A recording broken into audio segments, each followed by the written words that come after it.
Hola, bienvenidos a Sin Pausa, el ciclo de cine regional de TV Universidad.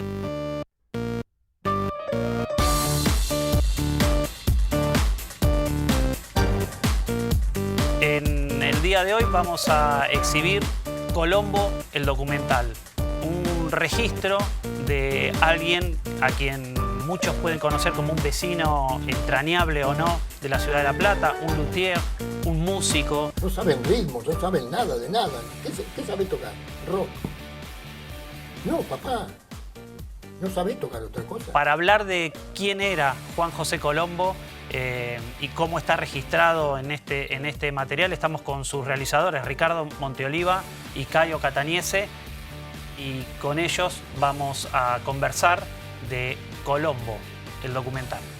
Contanos, Ricardo, en qué consiste Colombo como película.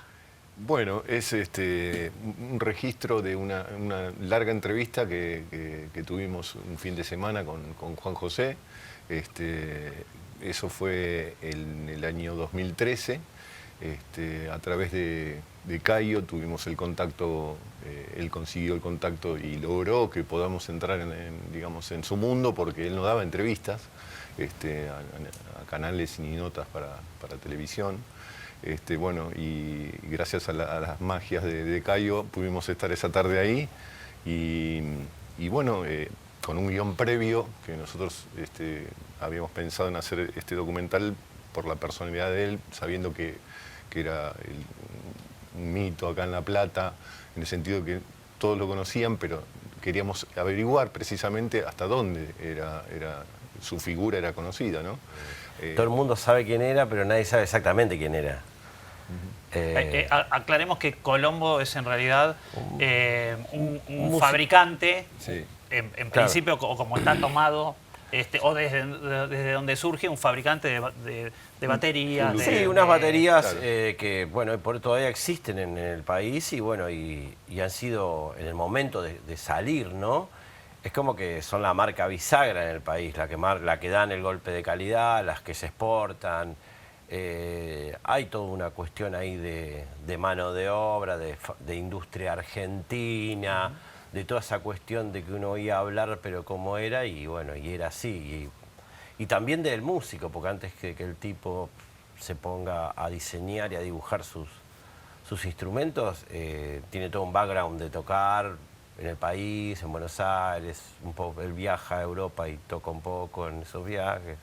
Eso tal vez es uno de los puntos más interesantes del documental. Alguien que fabrica el instrumento habiendo sido un instrumentista, digamos, exacto, un ejecutante de ese instrumento. Exacto. Es como si lo conociera desde afuera hacia adentro, y eso está bien rescatado en el relato del documental. ¿Eso lo descubriste ahí como director o cómo fue apareciendo? Oh, bueno, con Caio la idea, como te contaba, fue primero entrevistar amistades y para tener un cierto bagaje de información y ir preparados, ¿no?, a la entrevista con José. Pero hicimos un guión más o menos de que contara en la primera parte de su vida, su infancia, su parte como músico, esto que vos decís. Después lo que fue la fabricación, lo primero que empezó a fabricar él fue tumbadoras, bongó, que él cuenta en el documental que bueno, que eso es lo que más le gustó hacer quizás. El tema de las baterías ya fue cuando, digamos, no voy a adelantar un poco el documental, pero sobrevino un poco cuando él deja un poco, ¿no?, de tocar.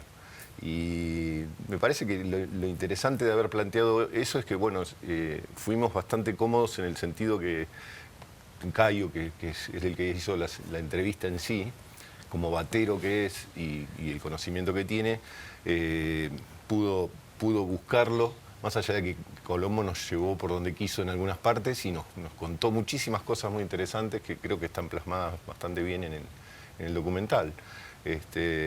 Y toda esa actividad de músico la relata muy bien.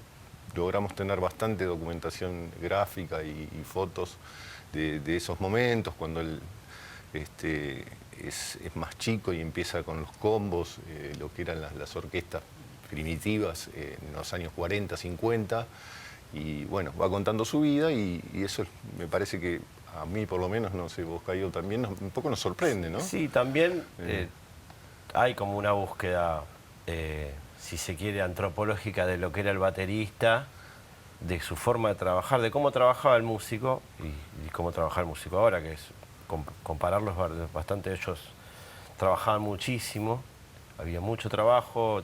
Estamos hablando de que en ese momento, en los lugares donde la gente se juntaba a bailar, la reproducción de música no existía, no había sistemas de DJs y eso. Entonces la música que se bailaba era la que se tocaba.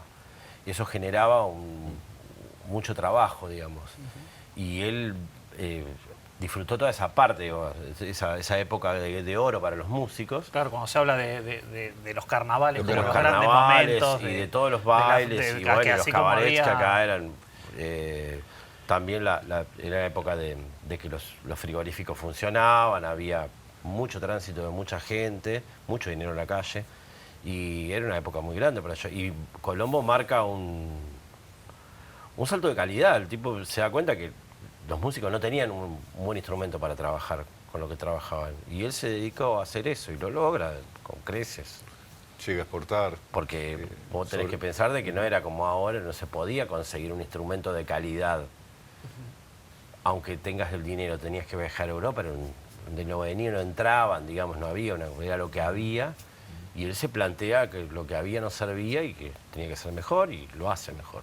Es interesante ahí porque regionalmente Colombo alguien lo puede conocer como una especie de ciudadano ilustre, ya alguien que se conoce, o los que están allegados al mundo de la música, alguno puede tener una batería Colombo y puede conocerlo, pero su pasado como músico, que está bien documentado, y con esto que decís vos, en épocas gloriosas donde él define con claridad que tocaba swing y jazz y no sé qué, me parece que está como muy bien explotado esa faceta desconocida para todo el público. Ahora, vos llegás al documental de algún modo reproduciendo también lo de Colombo, quiero decir, vos también tocás. ¿Hubo algún plus en esa mirada de que de algún modo vos también conocés los parches y vos también tocás? ¿Crees que hubo un aporte ahí? Y a mí me resultó un poco más fácil hablar con un baterista que, no sé, con un escultor, digamos, ¿no? Sentí que... Pero también te sentí la necesidad y la curiosidad de saber cómo era trabajar cuando él era joven y cómo fue para mí. Entonces, eso sí, ¿no? Cómo ensayaban, y ahí me metí en algún mundo que sin meterme en un nicho así muy de batero, porque tampoco pretendíamos que sea algo para el baterista o para el músico, para el luthier. O sea, la idea de esto era que alguien que no tenga la menor idea de cómo es la música se divierta mucho viéndolo. Y bueno, y después andábamos temas de música, pero sí, estaba bastante bueno a mí. Yo, aparte, lo conocía al gordo por ir a comprarle tornillos con tambores de segunda selección que tenía cuando empezaba a tocar, que estaban todos medio estartalados, y él agarraba, no, tiraba las cosas, esto ponelo así, esto déjalo, esto no lo cambie, esto cambialo. Y eso era como, vos ibas y te quedabas una hora en el taller hablando con él. No tenía ningún problema, tomaba un mate dulce que te mataba, pero te quedabas ahí charlando de cosas, y bueno, de ahí venía la política y desencadenabas, no sabías dónde. Pero era muy, muy ameno charlar con él. O sea, y más cuando vos eras muy chico empezabas y él era Colombo, que te cagaba a gritos, todo eso, pero era genial. La pasión de Cayo Cataniese para hablar de Colombo como alguien vinculado con el instrumento, con la batería, también se reproduce con la presencia de bateristas, o sea, se elige como forma de narrar la vida de alguien o la obra de alguien que forma parte del documental, pero que también se va construyendo a partir de las opiniones y de los testimonios de aquellos bateristas que lo citan de cuando fue baterista y que también lo citan hasta la actualidad. ¿Cómo se les ocurre eso de que, bueno, la historia de un baterista, fabricante de baterías, tiene que ser contada y reinterpretada también por otros músicos? Y bueno, en principio por ahí en algún tipo de lenguaje o narrativa introdujimos por el tema de separadores, ¿no? De todos los músicos que bateros que estuvieron tocan un poco, los grabamos en su casa, incluso la música que se escucha, digamos, en cada nota, la está tocando el propio batero. Aparte de que el documental tiene su propia banda de sonido, que está hecha por un trío de jazz, Luciano Fortín, Marcos Edwards y Diego Americi. Diego Americi. Pero no te estoy contestando la pregunta. Sí. Bueno, sí, creo que tiene mucho de valioso en el sentido que, como dice uno de los clientes, si querés, uno de los amigos de él, Castañera, que dice que el hecho de tener alguien que te fabrica el instrumento, digamos, cerca tuyo y poder ir a preguntarle, poder saber cómo te lo está construyendo, casi estoy repitiendo las mismas palabras, tener cerca es como, imagínate, no sé, tenerlo a remo, al fabricante de baterías, y poder ir a la casa y poder charlar, compartir, me falta hacerle esto, o sea, me parece que es un punto de vista valioso, y bueno, lo elegimos también por eso, ¿no? Porque como cada uno busca, en este caso los bateros buscan su instrumento para poder expresarse en el escenario, parecía valioso que pudieran comentar, aparte de qué significa la batería Colombo, si tiene un sonido propio, si no lo tiene, si se parece a tal o cual batería. Hay opiniones que incluso bucean, como la de Mario Jimeno, en el sentido de qué tipo de batería les gustaba o sonidos le gustaban a Colombo. Mario cita las Gretsch, que son baterías ¿no? Que tienen un sonido como más oscuro. Sí, y también la batería es un instrumento muy visual, digamos, entonces utilizarlo como un recurso visual estaba bueno, digamos. Es interesante el universo, incluso para que lo puedan ver, los rincones donde tocan estos bateristas en sus casas, en sus livings, algunos, digamos, ¿no? Claro. Pero dónde está armada y cuál es la apuesta de eso, que le da una cosa, una calidez completamente distinta. Y en función de esa calidez, Colombo, el documental, tiene como clave, digamos, también como marca, el abordaje de una dinámica fabril, hoy un poco lamentablemente en desuso, que eran las pymes. Es una historia familiar de algún modo, Colombo. O sea, no estamos hablando de un gigante, sino de una historia familiar que está muy bien retratada por ustedes. ¿Cómo fue ese registro o esa aproximación a su compañera, digamos, y sin adelantar mucho a su legado? Claro, bueno, esa es como te decía, queríamos describir un poco la infancia, la etapa de músico, la etapa de la construcción y la etapa del legado, que es un poco lo que vos estás contando. Sí, una empresa familiar y bueno, lo que nosotros imaginamos antes, nosotros sinceramente lo queríamos filmar en la parte alta donde se ensamblan, se pintan los tambores, filmarlo en el taller donde él te recibía, filmarlo, hacer otra escena en otro lado, y me dice, bueno, dígame dónde nos vamos a filmar porque yo no me muevo más. Filmamos acá porque no puedo subir, me decía. O sea, lo hacemos acá. Bueno, la idea entonces fue tratar de buscarle distintas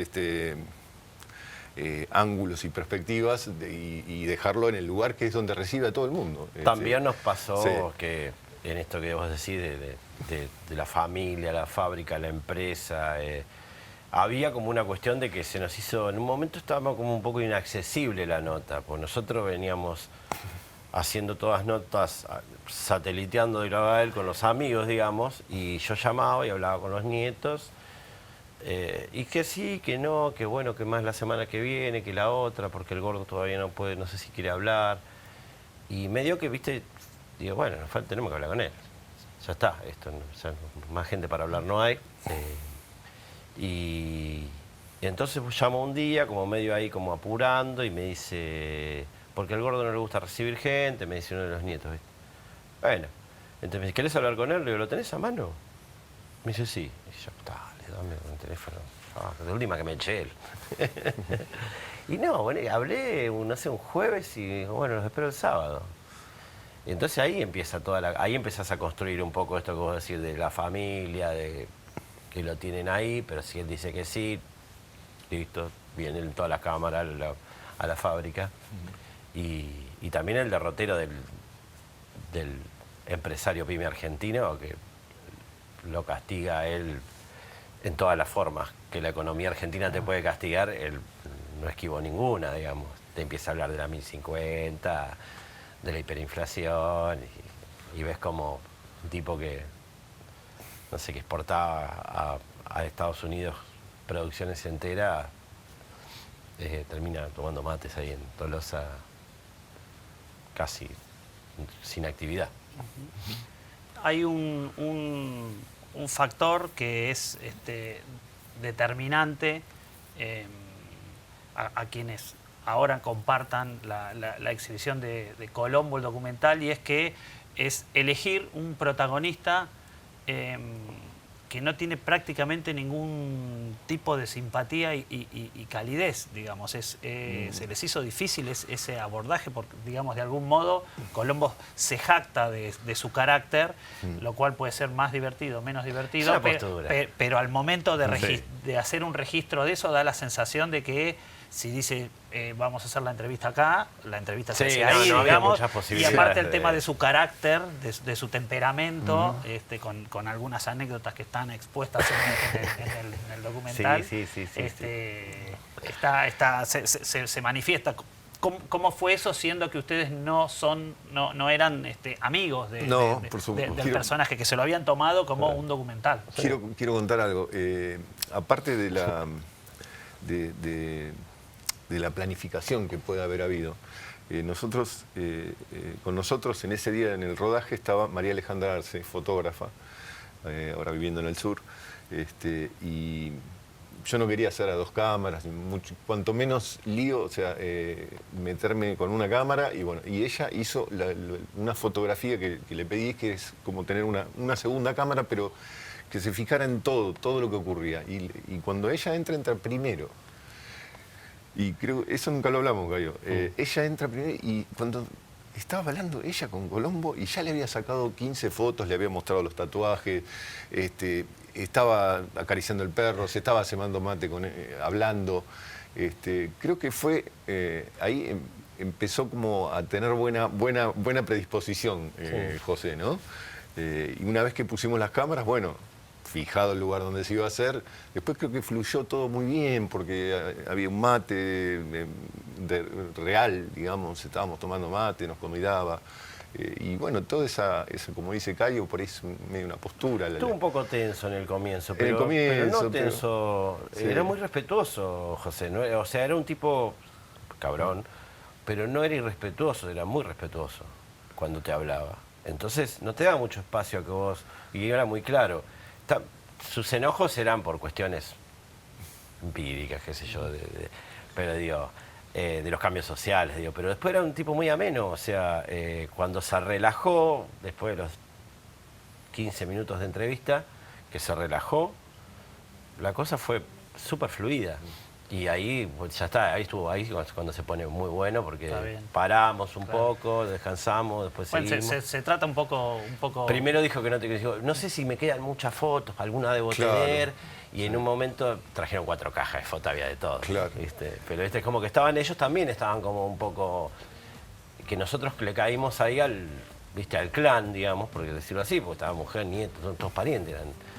Y en un momento estaban como que nos están sacando fotos de lo nuestro, y en un momento se relajaron y no, acá tenemos más, y acá hay más, y acá hay más cosas, y nada, sí, la gente... Era una postura de Colombo esa del cabrón. Bueno, para ver si el gran personaje del documental es una postura o no lo es, que lo vean, que lo definan los espectadores. Estamos con Ricardo Monteoliva y con Cayo Cataniese, realizadores de Colombo, el documental. Con ellos y con ustedes vemos Sin Pausa.